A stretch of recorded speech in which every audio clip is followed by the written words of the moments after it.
Good morning সবাইকে। তো সকাল সকাল চলে গেলাম আজকে গঙ্গায় স্নান করতে।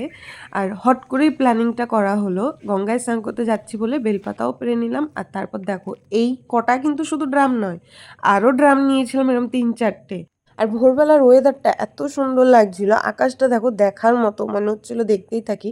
আর ভোর অন্ধকার হতেই আমরা উঠেছিলাম, তারপর ধীরে ধীরে সকালের আলোটা যখন ফুটতে শুরু হলো এবং ধীরে ধীরে আরও সকাল হতে শুরু হলো, দেখতে যেন আরও বেশি ভালো লাগছিল।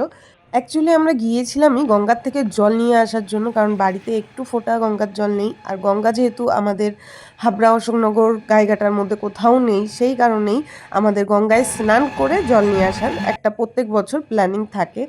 এই বছর যখন গঙ্গার জলটা শেষ হয়ে গেছিলো তখন আর গঙ্গার জল নিয়ে আসতে যেতে পারিনি। প্ল্যানিংও করা হয়েছিল যে গঙ্গায় যাওয়া হবে, কিন্তু সেই সময়ই হট করে বাবার শরীরটা খারাপ হয়ে যায় এবং বাবা ব্যথা একদমই সহ্য করতে পারছিল না। তখনই গিয়ে আমাদের অপারেশন করতে হয়, আর সেই কারণে সেই সময় আর গঙ্গায় আসা হয়নি।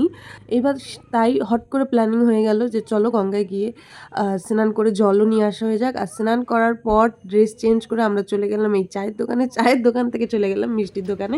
প্রত্যেকবার আমরা এখান থেকেই কচুরি খাই। কচুরিটা কিন্তু সত্যিই খুব টেস্ট করে, কিন্তু তরকারিটা একটু মিষ্টি হয়, এটাই যা পছন্দ হয় না। আর এরপরেই চলে গেলাম বাড়ি।